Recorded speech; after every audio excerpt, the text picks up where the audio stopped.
6월 16일 수요 예배를 시작하도록 하겠습니다. 오늘 말씀은 고린도 후서 9장 7절 말씀인데요. 다 같이 읽겠습니다. 각각 그 마음에 정한 대로 할 것이요 인색함으로나 억지로 하지 말지니 하나님은 즐겨내는 자를 사랑하시느니라. 아멘. 아멘. 지난 설교 때 제가 성도의 5대 의무에 관해서 설교를 했습니다. 그 중에서도 주일 성수에 대해서 말씀을 나눴는데요. 주일 성수란 그저 주일에 교회를 갔다 오는 것이 아니라 그 주일 하루를 온전히 거룩히 지키는 것이 주일 성수라고 말씀을 드렸습니다. 주일 성수 중에서도 예배가 참 중요한데 예배의 참된 목적은 우리를 구원하시고 우리를 창조하시고 우리를 구원하신 하나님을 기억하며 감사하는 것이 예배의 참 목적이라고 말씀을 드렸습니다. 그렇기 때문에 은혜라는 것은 하나님께 감사할 때 덩달아 따라온다라는 것이죠. 그렇기 때문에 예배가 좋다, 예배가 별로다를 논하는 것이 아니라 우리를 위해 십자가를 지신 예수님을 기억하며 그분의 길을 따라가기로 결심하는 것이 진정한 주일 성수라는 것입니다. 그렇기 때문에 사랑하는 우리 엘림교회 성도님들은 하나님이 원하시는 주일 성수를 보내시기를 간절히 기도를 드립니다. 또 그렇게 될 거라고 확신합니다. 그래서 오늘은 두 번째 시간으로 성도의 5대 의무 중에 헌금에 대한 부분에 대해서 같이 은혜를 나누고자 합니다. 사실 우리 한국교회 성도님들은 헌금 설교라고 하면 그리 좋아하지는 않습니다. 굉장히 좀 불편하고 좀 답답하고 좀 압박감을 느끼기도 합니다. 여러 가지 이유가 있겠지만 아마 과거에 다들 헌금에 대한 좀 강팍한 좀 설교를 들었기 때문이 아닌가라고도 생각이 됩니다. 저 또한도 좀 헌금에 대한 잘못된 설교를 많이 들어왔어요. 예를 들면 헌금 11조를 온전히 하지 않으면 구원에 이르지 못하고 지옥에 간다거나 자녀들이 복을 받지 못한다거나 누군가 가족이 아프다거나 어쨌든 여러 가지 이런 압박을 줘서 마지못해서 헌금을 내도록 과거에는 그런 설교를 많이 했던 시절이 있었던 것이죠. 저도 옛날 어렸을 때 한 20년 전인가요? 제가 20대 초반에 교회가 성전 건축을 하는데 이제 정교회를 앉혀놓고 이제 교회에서 이제 작정 헌금 액수를 적으라고 했어요. 근데 사실 교회가 한 마음으로 작정 헌금하는 것은 저는 나쁘다고 생각하지는 않습니다. 그런데 그날 이제 작정 헌금을 적고 그날 설교가 서원에 대한 부분이었어요. 그러니까 입다의 서원에 대한 예를 들면서 지금 여러분은 하나님과 이 액수를 가지고 서원을 했기 때문에 반드시 지켜야 된다. 이것을 지키지 않으면 하나님의 책망이 임할 거다. 그게 이제 그날 설교의 주제였던 것 같은데 굉장히 많은 사람이 좀 상처받고 압박을 느끼고 돌아갔던 기억이 납니다. 많이 상처받으셨죠. 그래서 그런 설교의, 그런 헌금 설교의 압박 때문에 헌금 설교를 싫어해요. 그리고 11조를 강요하면 덩달아 따라오는 구절이 있습니다. 그게 바로 말라기 말씀인데, 말라기에 보면 이제 대놓고 11조를 하라는 그런 구절이 있어요. 근데 이 구절이 참 오해의 소지가 많습니다. 이것을 이 역사와 헌금 제도를 알지 못하면 말 그대로 오해할 수밖에 없는데 제가 한번 읽어보겠습니다. 말라기 3장 8절에서 9절. 사람이 어찌 하나님의 것을 도둑질하겠느냐. 그러나 너희는 나의 것을 도둑질하고도 말하기를 우리가 어떻게 주의 것을 도둑질하였나이까 하는도다. 이는 곧 11조와 봉헌물이라. 너희 곧 온 나라가 나의 것을 도둑질하였으므로 너희가 저주를 받았느니라.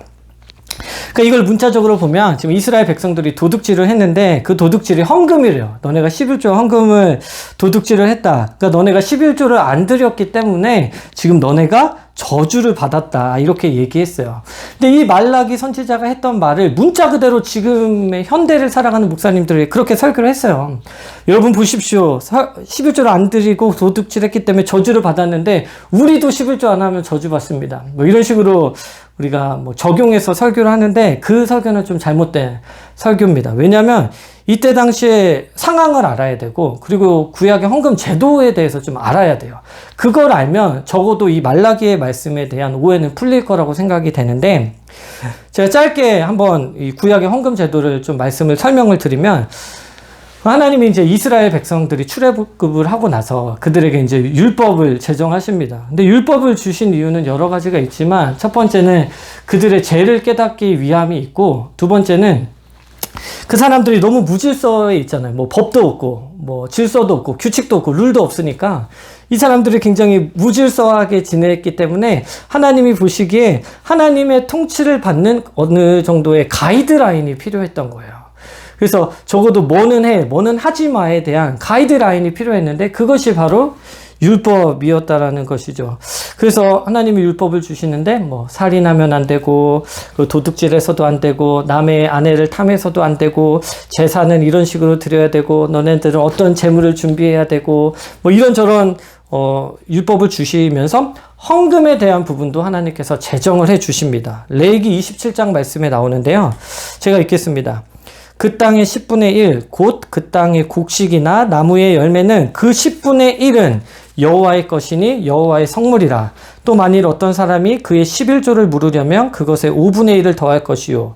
모든 소나 양의 11조는 목자의 지팡이 아래로 통과하는 것에 10번째에 건마다 여호와의 성물이 되리라 라고 나와 있습니다. 여기 말씀에 보면 땅에서 나는 모든 소산, 모든 곡식들과 그리고 소나 양의 10분의 1은 지금 뭐라는 거예요? 하나님의 것이기 때문에 하나님께 드려야 된다. 10분의 1을 드려야 된다라고 이렇게 주장을 하는 거예요. 하나님이 법으로 제정해 놓으신 거예요. 그렇기 때문에 우리가 구약에 나타난 헌금의 원리를 정의해 보자면 이 백성들이 가지고 있는 모든 것은 다 하나님의 것이다 라는 것에서 기인됐다라는 것입니다. 이 땅에서 너네가 뽑아낸 그런 곡식들도 하나님의 것, 그리고 이 소산물도 하나님의 것, 이 땅에서 자라나는 모든 소와 양도 하나님의 것, 이 땅도 하나님의 것. 그렇기 때문에 이 땅의 주인이신 하나님이 원하실 때 그것을 드리는 것은 지극히 마땅하다라는 거예요. 그것이 헌금의 원리거든요. 원래의 주인에게 다시 돌려주는 것이. 그게 이제 하나님의 원리인데, 그리고 나서 이제 민수기의 말에 보면 이 11조의 목적에 대해서 또 나와요. 그러니까 아까 말한 10분의 1을 드리는 것은 주인이신 하나님을 기억하는 것에 있다면 11조의 목적, 그러니까 11조가 쓰여지는 것에 대해서 민수기에서 설명을 하는데, 민수기 18장 제가 한번 읽어보겠습니다. 내가 이스라엘의 11조를 레위 자손에게 기업으로 다 주어서 그들이 하는 일, 곧 해막에서 하는 일을 갚는다라고 나와요. 이게 참 중요해요. 이때 당시에 이 백성들이 낸 11조가 어떻게 흘러가는가를 보게 되면 레위 사람들에게 다 흘러가고 있다는 것을 우리가 알 수가 있습니다. 그때 당시에 이제 12지파가 있는데 이 12지파가 가나안 땅에 들어가서 약속의 땅을 다 분배받습니다. 하나님이 보시기에 아주 정직하게 잘 인원에 맞게 이렇게 크기에 맞게 다 분배를 받는데 11지파만 주고 레위지파에게는 땅을 주지 않으세요. 그리고 구분된 백성으로 레위지파는 나머지 11지파에게 곳곳이 이렇게 뿌려져서 흩어짐을 당합니다. 그리고 나서 이 11지파와 더불어 살면서 그들의 제사를 돕는 역할을 감당하게 돼요. 그래서 제사를 돕거나 제사장의 헬퍼의 역할을 하거나 성막을 관리하는 그런 역할, 말 그대로 그러니까 주의 일을 하게 됩니다. 주님의 선하신 일을 감당하게 되죠. 그렇기 때문에 오직 주의 일만 감당했기 때문에 다른 백성들하고는 달라요.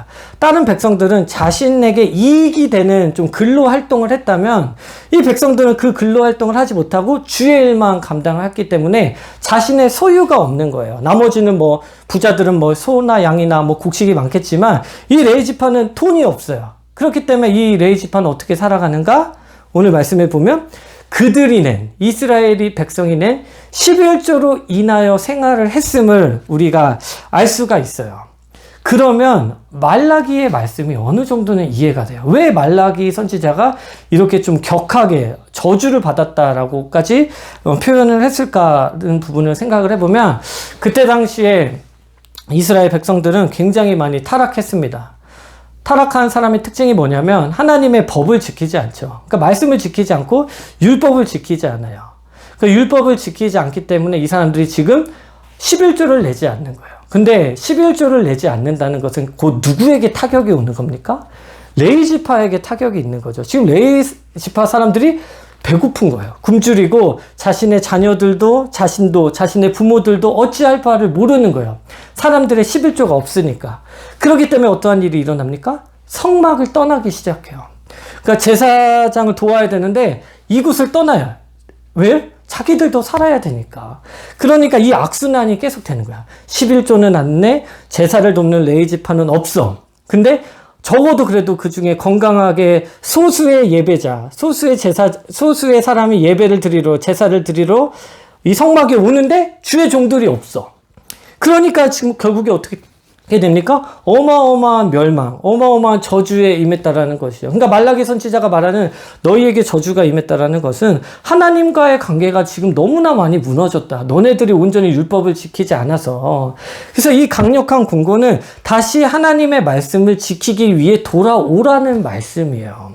그러면 이제 이 말라기의 말씀이 온전히 11조내가 아니라 하나님의 법을 떠나니까 이러한 악순환이 돌았구나. 다시 율법을 지켜야 되겠다라고 이렇게 우리가 어느 정도 이해가 된다라는 것입니다. 그런데요, 이렇게 말라기의 말씀이 그래서 말라기의 말씀이 그렇게 뭐 나쁜 말은 아니구나, 충분히 할 수 있는 말이구나라고 생각이 들면서도 여전히 헌금과 11조는 우리에게 크나큰 짐이고 크나큰 어려움이라는 것이에요.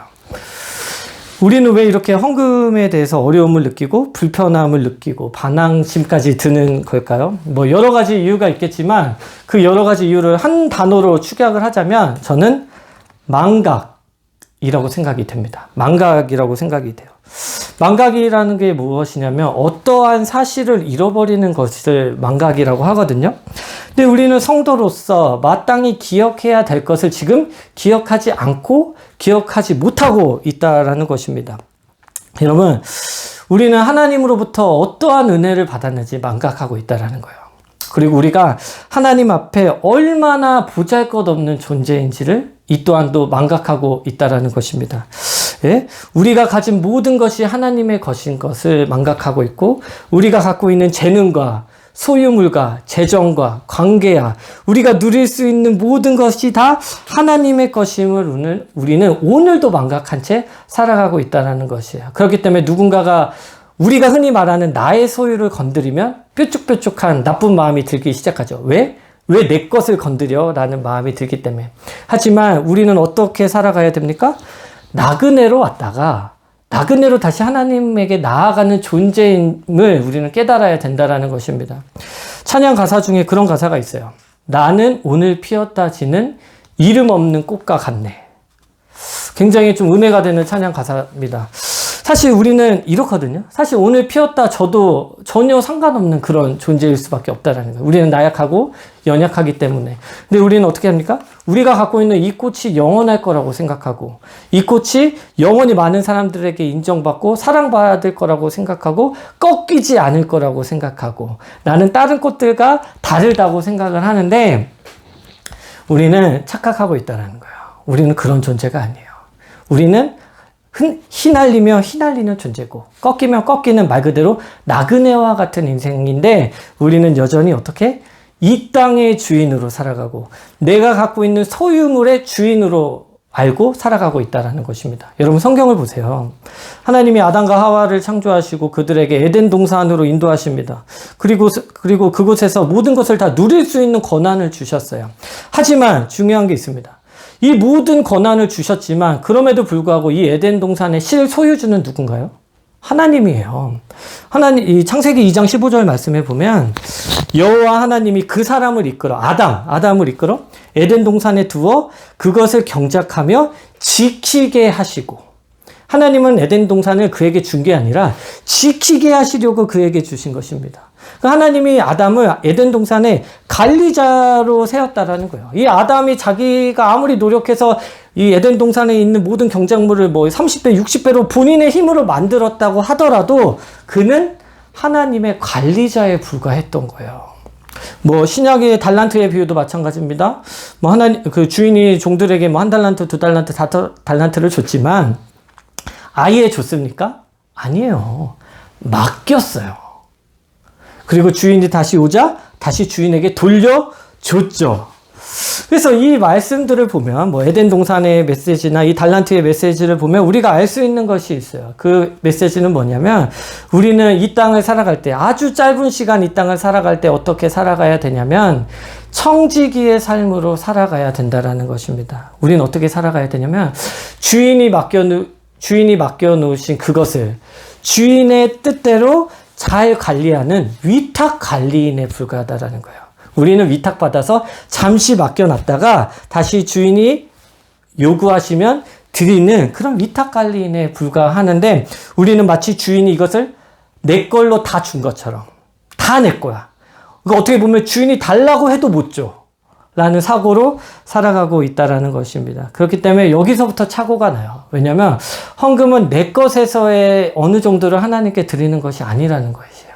그래서 헌금은 무엇입니까? 우리가 헌금을 어떻게 정의 내려야 됩니까? 헌금은 우리의 것을 하나님께 드리는 것이 아니라 하나님의 것을 다시 하나님에게 돌려드리는 것. 그것이 바로 헌금이라는 것입니다. 더 정확하게 말하면 하나님의 것 중에 일부만 하나님께 드리고 나머지 것을 우리가 지금 쓰고 있죠. 이것마저도 너무나도 감사한데 우리는 어떻게 해요?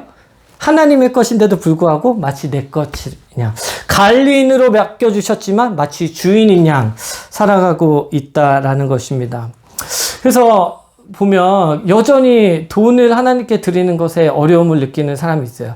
우리들의 모든 소유가 하나님의 것이라는 것을 알면서도 그럼에도 불구하고 성도의 5대 의무 중에서도 뭐 기도하고 뭐 말씀을 읽어야 되고 전도하고 주를 지키는 것, 이 모든 것은 기꺼이 지키지만 유독 헌금만, 유독 돈을 하나님께 드리는 것만큼은 이상하게 마음이 내키지 않는 성도들이 많습니다. 왜냐하면 의문이에요.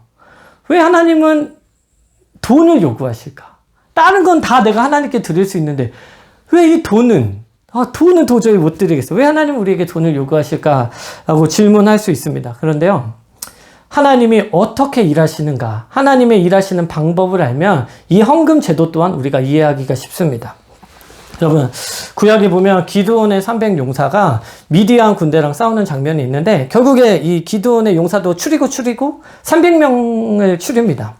근데 어떻게 보면 사실 300명도 필요 없어요. 하나님에게 있어서는 사실 한 명도 필요 없고 그냥 말씀 한마디면 미디안 군대가 다 전멸할 수 있지만 그럼에도 불구하고 300명을 뽑아서 데려갑니다. 그 이유가 무엇일까요?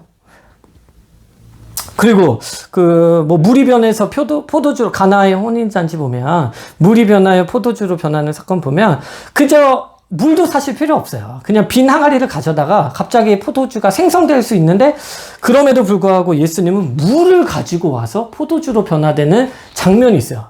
왜 또 물이 필요할까요?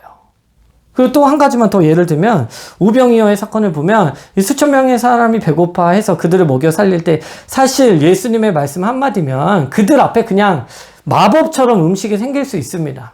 그런데 왜 예수님은 굳이 5개의 떡과 2개의 물고기를 가지고 이러한 역사, 이러한 기적을 일으키셨을까요? 대체 왜 이랬을까요? 이걸 성경을 잘 보면 알 수 있는데요. 아주 재밌는 겁니다. 그건 뭐냐면 성경을 보면 무에서 유로 변화되는 사건은 거의 나오지 않아요. 하나님은 어떻게 일하시냐면 무에서 유로 변화되는, 갑자기 하루아침에 뭔가 짠하고 마술처럼 마법처럼 변하는 사건은 일어나지 않고 예수님은 어떻게 일하십니까? 반드시 있는 것을 통해서 하나님은 일하신다는 거예요. 반드시 누군가를 통해서 일하시고 반드시 존재하는 무언가를 통해서 하나님은 사역하신다라는 것입니다.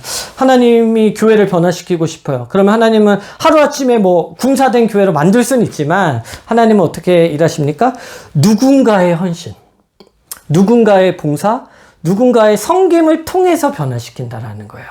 네? 복음도 마찬가지입니다. 누군가가 복음을 받아들이려면 누가 필요해요? 누군가가 필요해요. 어떤 사람의 입술이 필요하고 어떤 사람의 빛과 소금된 삶이 필요해요. 그러니까 존재하는 누군가가 필요하다는 것이에요. 마찬가지입니다. 우리의 헌금이 왜 필요합니까?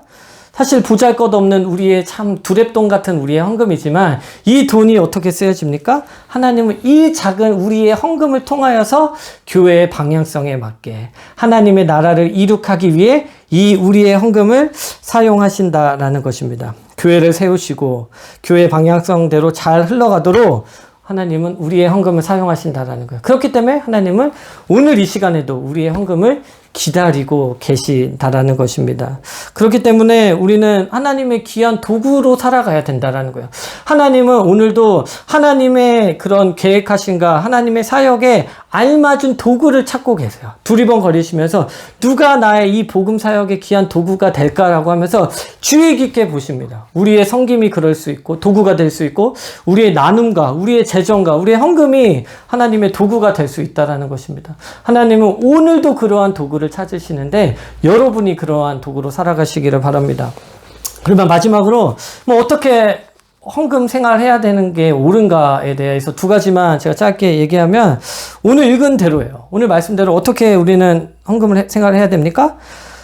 먼저 마음에 정한 대로 우리는 헌금 생활을 하면 된다는 거예요. 오늘 고린도후서 9장 7절 읽었잖아요. 각각 그 마음에 정한 대로 할 것이요 인색함이나 억지로 하지 말지니 하나님은 즐겨내는 자를 사랑하시느니라. 여러분, 마지못해 우리가 헌금 내는 경우가 있어요. 뭐 부모의 압박이나 마지못해 진짜 억지로 어거지로 헌금 내는 사람이 있는데 그것은 결국에 기쁜 자가 한 명도 없어요. 내는 자도 그것을 받는 하나님도 둘 다 기쁘지 않습니다. 우리는 낼 때 기쁨으로 내고 그리고 마음이 정한 대로 마음이 기쁨이 흘러가는 대로 헌금 내는 것이 중요한데 무언가의 압박에 의해서 헌금 내면 안 된다라는 것이에요. 우리가 흔히 이제 요새 많이 그런 얘기가 나오는데 11조는 구약의 율법이기 때문에 안 내도 된다. 내지 말아야 된다. 그렇기 때문에 지금 이 시대에도 11조를 이렇게 요구하는 교회는 약간 옳지 건강하지 못한 교회다라고 주장하는 의견들이 최근에 좀 많이 있습니다. 뭐 어느 정도는 맞죠. 율법의 강제성으로 인해 11조를 내야 된다라는 건 아니죠. 그렇게 왜냐하면 그때 당시는 이거를 내야만 구원을 이룬다고 생각을 했기 때문에 이것을 다 지켜야만 천국에 간다고 생각했기 때문에 그 정신과 그 정체성을 가지고 11조를 내는 것은 옳지가 않습니다. 그리고 그 정체성을 가지고 그 정신을 가지고 11조를 안 낸다고 하더라도 우리에게 저주가 일어나지는 않는다라는 것입니다. 그런데 하나님이 우리에게 10분의 1을 낸다라는 것은 율법으로도 알려져 주긴 했지만 아까 제가 저분에게 말씀드린 것처럼 질서가 없는 그들에게 신앙생활의 성장을 위한 하나의 하나님의 지침, 하나님의 가르침이었다라는 것은 분명해요. 하나님의 가르침이었다라는 것. 그렇기 때문에 그들은 이제 많은 사람들이 율법이 폐지됐기 때문에 11조도 폐지됐다라고 얘기하지만 그런 식으로 율법이 폐지됐다고 하더라도 하나님의 가르침만큼은 폐지되지 않았다라는 것이에요. 우리는 지금 여러분 스스로가 내가 어느 정도 낼지 결정할 수 있겠습니까? 결정 못하는 이들을 위해 하나님이 규정을 내려주신 거예요. 그러면 소유의 어느 정도, 이 정도를 나한테 드리는 것이 마땅하다라고 정해 주셨는데 이것 또한 억압이 아닌 기쁨으로 내셔야 된다는 거예요. 그렇기 때문에 헌금을 기쁨으로 내시기 전에 진정한 마음이 우리에게 있어야 된다는 거예요. 냈어에 대한 결과를 포커스를 두지 마시고 내기 전에 여러분의 마음을 돌아봐야 된다는 것이죠. 내 마음에 이런 정한 마음이 있는가? 내가 이렇게 자원하는 마음이 있는가를 돌아봐야 된다는 것입니다. 그렇기 때문에 나의 것이 아니라 하나님의 것을 다시 돌려준다라고 생각했을 때 기뻐야 돼요. 그렇기 때문에 헌금을 낼 때 여러분의 마음이 기쁜지를 여러분 한번 돌아보시기 바랍니다. 그것이 헌금 내는 방법이라는 것이에요. 그리고 두 번째는 우리가 어떻게 헌금을 내야 되냐면 단순합니다. 하나님께 받은 만큼 하나님께 돌려주면 돼요. 여러분이 지금 하나님에게 부음받은 그 은혜만큼 하나님이 여러분에게 부어주신 만큼 여러분 다시 하나님께 돌려주면 된다는 것입니다. 그렇기 때문에 이 질문 앞서서 여러분이 스스로 세워봐야 돼요. 어떤 것을요? 받은 복을 세워보시기 바랍니다. 여러분 오늘 하루도 받은 복을 세워보시기 바랍니다.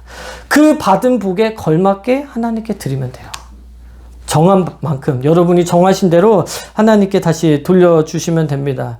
여러분 우리는 오늘 하루도 구원의 복 그리고 인도하심의 복 그 미래에 하나님의 나라에 같이 거한다라는 그 수많은 축복 가운데 우리는 살아가고 있죠. 그러니까 그 복과 그 은혜만큼 하나님께 드리면 됩니다. 많이 드리는 자는 그 사람의 삶에 받은 복이 많다라는 증거가 됩니다. 하지만 받은 복이 많음에도 불구하고 하나님에게는 정말 아주 조금만 드린다면 그것은 나는 하나님으로부터 받은 것이 없어. 나는 내 힘으로 여기까지 왔어.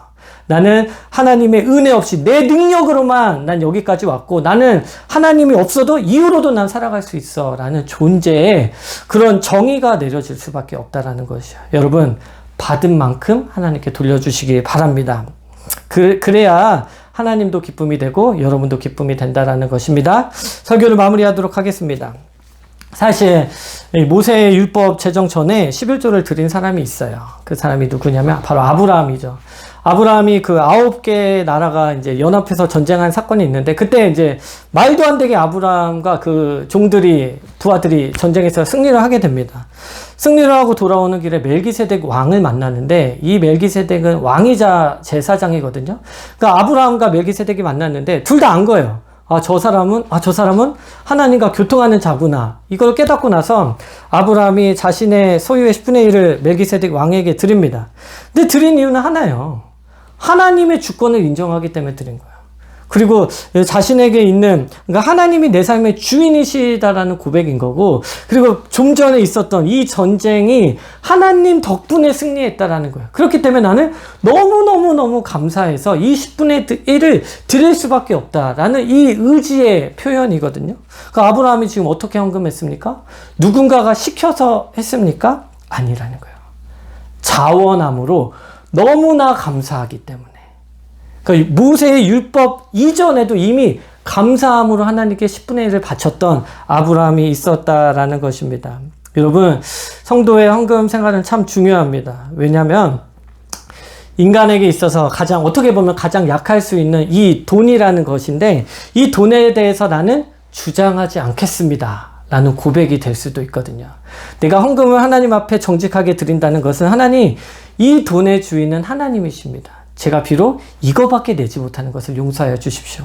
하지만 주님이 원하시면 저는 주님께 드릴 수 있는 그런 존재로 살아가기 원합니다. 라는 또 다른 고백이거든요. 그렇기 때문에 헌금 생활은 내 소유가 아닌 하나님의 소유를 다시 되돌려 준다라는 것을 기억하시는 성도님들이 되시기를 바랍니다. 여러분, 헌금은 그 은혜에 감격해서 그 은혜에 감사해서 드리는 것입니다. 그렇기 때문에 억지로 하지 마시고 아브라함처럼 자원하는 마음으로 드리시기 바랍니다. 사랑하는 우리 엘림교회 성도 여러분, 우리 성도님들이 내신 헌금은 교회의 방향성에 맞게 아주 잘 쓰여지고 있습니다. 우리 목사님을 비롯한 사역자들의 삶을 보장하고 해외에 있는 선교사님들의 선교비로 흘러가고 교회에 있는 모든 교육기관, 유치부, 유초등부, 중고등부, 청년부 모든 이 교육기관의 아이들, 학생들, 청년들의 믿음 성장에 의해 사용됩니다. 그리고 교회를 운영하고 관리하며 행정하는 데 쓰여지고 어려운 성도와 어려운 이웃을 위해 여러분이 내신 헌금이 쓰여지고 있습니다. 하나님은 우리 성도님들이 내신 그 헌금을 통해서 일하신다라는 것입니다. 사랑하는 성도 여러분, 하나님은 우리에게 이런 헌금, 이러한 헌신을 요구하시는 이유는 딱 한 가지예요. 그것은 무엇이냐면 하나님이 우리에게 상을 주시기 위해서 우리에게 이러한 헌금을 요구하신다라는 것입니다. 상 주시기 위하여서 우리에게 이렇게 헌금을 요구하신다라는 것이죠. 제가 아들이 지한이가 있는데 지한이에게 선물을 주려고 이미 사놨어요. 근데 지한이에게 이 선물을 주기 전에 지한아, 이 쓰레기 좀 저 쓰레기통에 좀 버리고 와줘라고 해요. 그러면 지한이가 이제 버리고 오죠. 그리고 지한아, 너 너무 착하다. 내가 아빠 선물 줄게라는 것과 같습니다. 어떻게 보면 상이 1차적인 목표고요. 우리의 헌신은 사실 이 상을 주기 위함이에요. 이미 준비된 상을 주기 위해 그냥 어느 정도의 명분인 거죠. 그래, 우리 성도님들이 하나님을 위해 그렇게 헌신하고 사역하고 흘려보내고 봉사하고 섬길 때 하나님의 상이 기다리고 있다는 것입니다. 여러분 기억하시기 바랍니다. 하나님이 여러분에게 상을 주시기 위해 여러분의 헌금을 지금도 기대하고 있다라는 것입니다. 사랑하는 성도 여러분, 받은 복을 세어보시기 바랍니다. 그리고 내 것이 아닌 하나님의 것 중에 일부를 다시 하나님께 돌려드리고 남은 것을 우리를 위해 쓸 수 있음에 감사하는 귀한 성도님들이 되시기를 간절히 기도를 드립니다. 하나님은 분명 옳게 재정을 쓰시는 우리 성도님들에게 더 많은 재정을 흘려 보내주실 거라 확신합니다. 감사합니다. 설교를 마치도록 하겠습니다. 제가 기도할게요.